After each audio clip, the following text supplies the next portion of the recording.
Hello everyone, Rick Malava here for simplymai.com, and one of the users in the forum, Wally West, asked how he could model this pegboard here. He wanted to do it using geometry rather than displacement or a bump map. So I have put together a little tutorial here to show how to do it. I was going to do it with Photoshop, but taking all of the images along the process and then combining them into a single montage, it's more work than just recording a video of doing it. So there have been some suggestions, some very good suggestions already in the forum.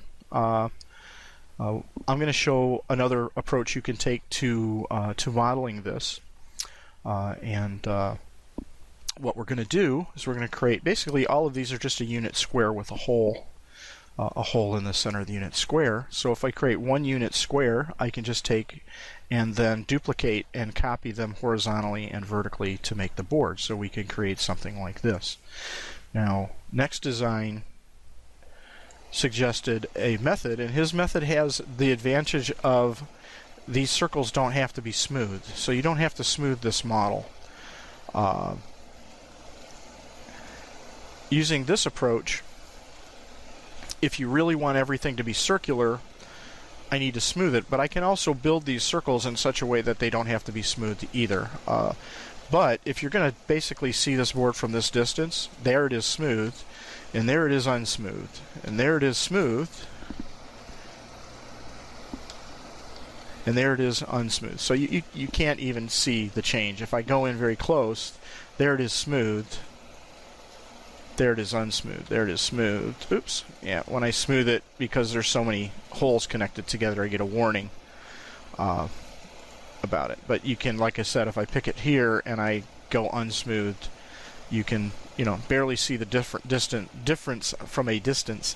And the reason why is these holes are based on 8-sided symmetry. So if I could build this same model with 16-sided symmetry and then never have to smooth the model at all, and then as far as the corners go, we can just bevel off a corner to get the rounding. So you can build this, use this same approach for building either a model that can be smoothed or not smoothed, is what I'm saying in a long-winded roundabout way. So let me show you what I did to create this. So I'm just going to delete this guy and we'll start from scratch. Let me turn on that background again. And also, let me see, I'm in viewport 2, so that's why I don't have the cube up here in the corner, so don't be distressed. And I also turned off the grid because that was kind of getting in the way, and I don't need this light source. I was going to do something with that earlier, and I don't need all of these dead nodes anymore, so let's just clear them all out.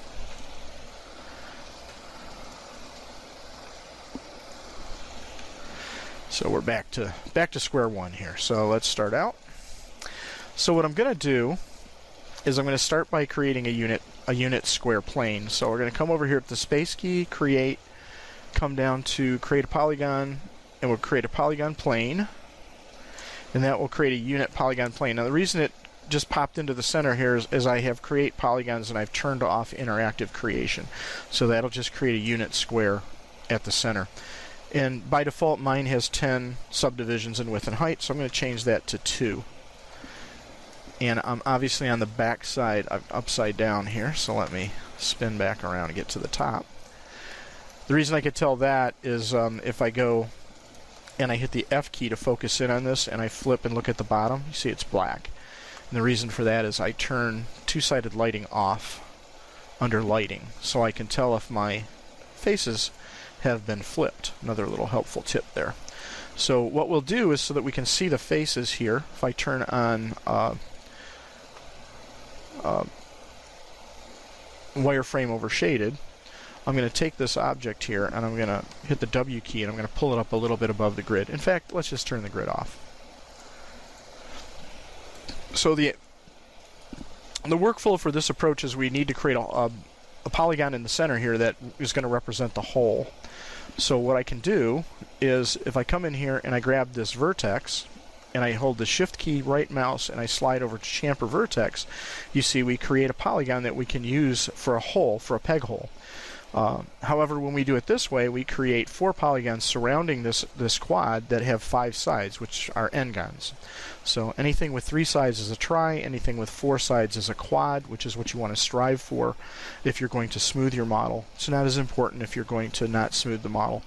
And then anything with more than 4 sides is a n-gon. So we've got 4 n-gons, and if our end goal is to smooth this model, we want to avoid that. So we can do that by hitting the Z key and going back a step. And before I chamfer this vertex, what I'll do is I will go to my split polygon tool, which I have up here on my shelf. You can also get to it through the marking menus. It's called the new version of it is called the multi-cut tool. It works pretty much the same. I'm just more comfortable with the split polygon tool because that's what I was used to using before they added the Next toolkit into Maya standard.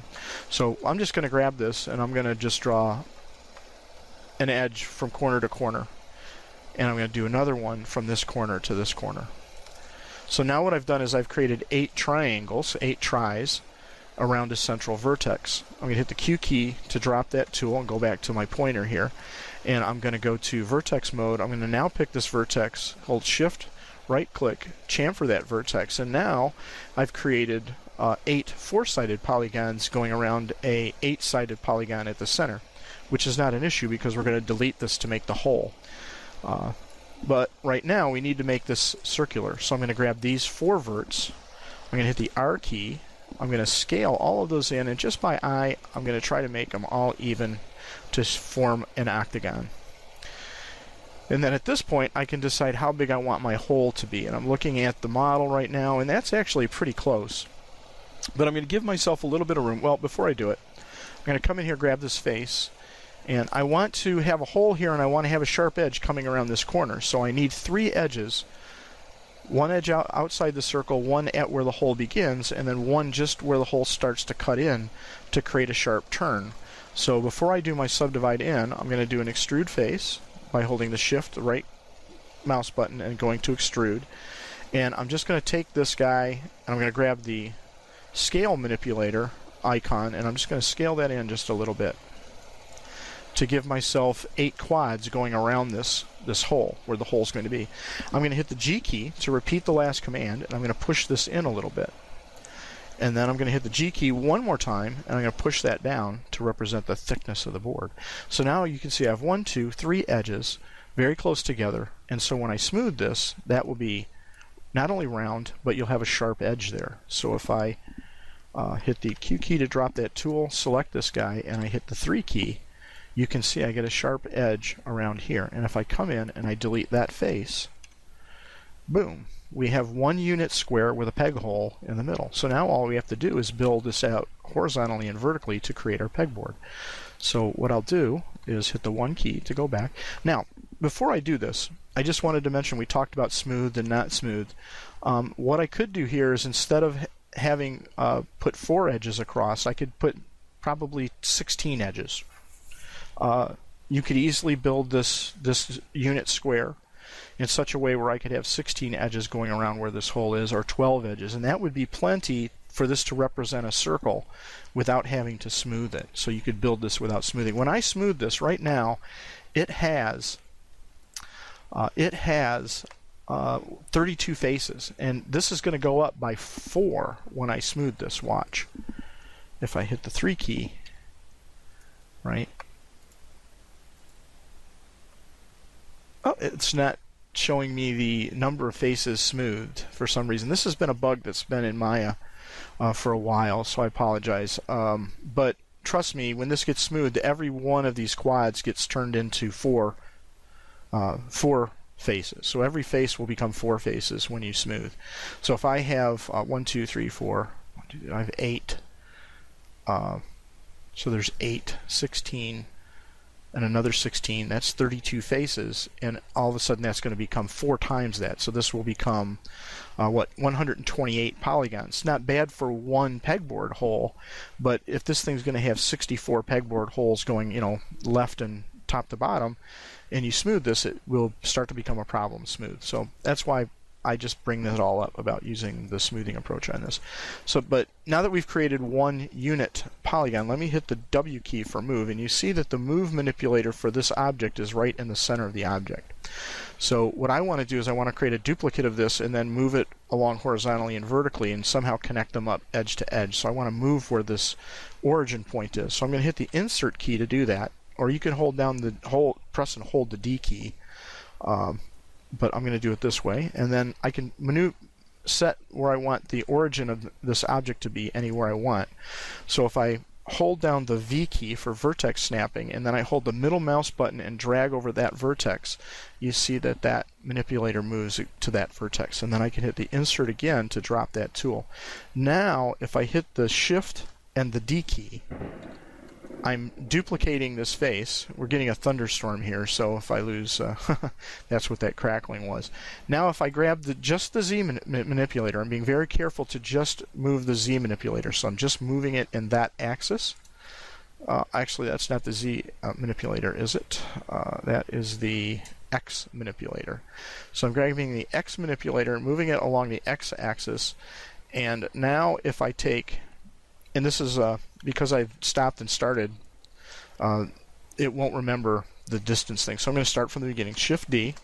I'm going to drag this over. Then I'm going to do that trick of holding the V key down and middle mouse manipulating over this vertex. And now if I hit Shift D again, it should remember the exact distance that this one moved and create a copy at that same distance.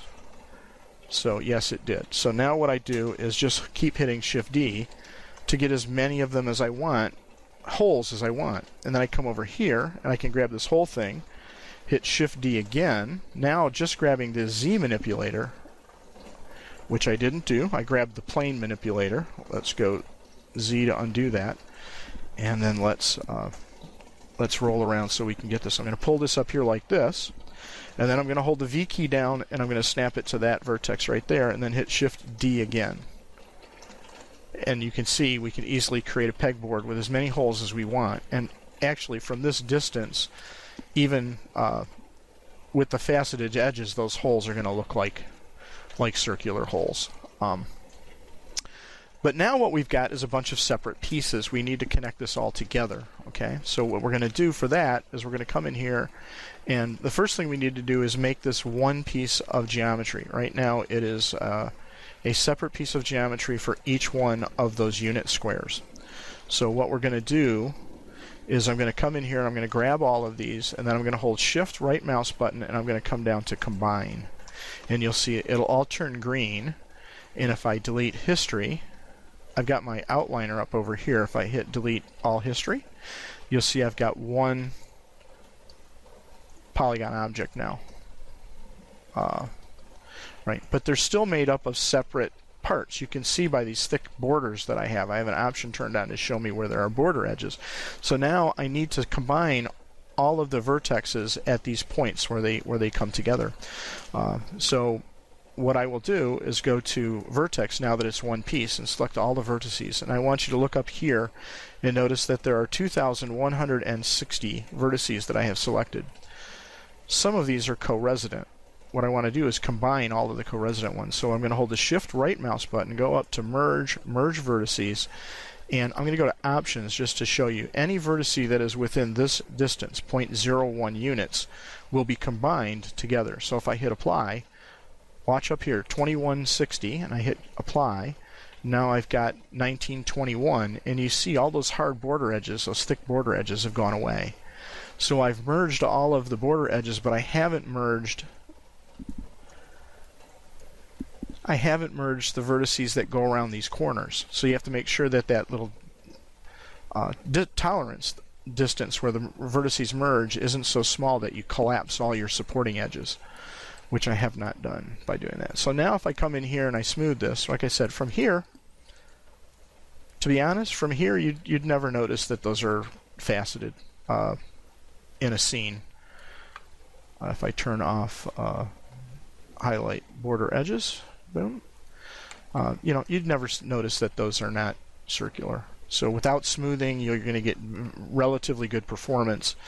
The problem is if this board becomes very large and you want to smooth, by doing that, you see now we get very circular holes, but we've increased our poly count significantly. See why it's showing me? Yeah, see that should change when I come here and then I smooth. It should get. But like I said, from this distance, smooth, not smooth. You know, smooth. The nice thing about smoothing is you get rounded corners here, but if it wasn't smooth, you could easily facet those corners. So there you go. That's how you can create a pegboard by creating a unit square and then duplicating that unit square to create the size board that you need. Thanks a lot for watching. I hope you found this helpful, and if you have any questions, please post in the thread.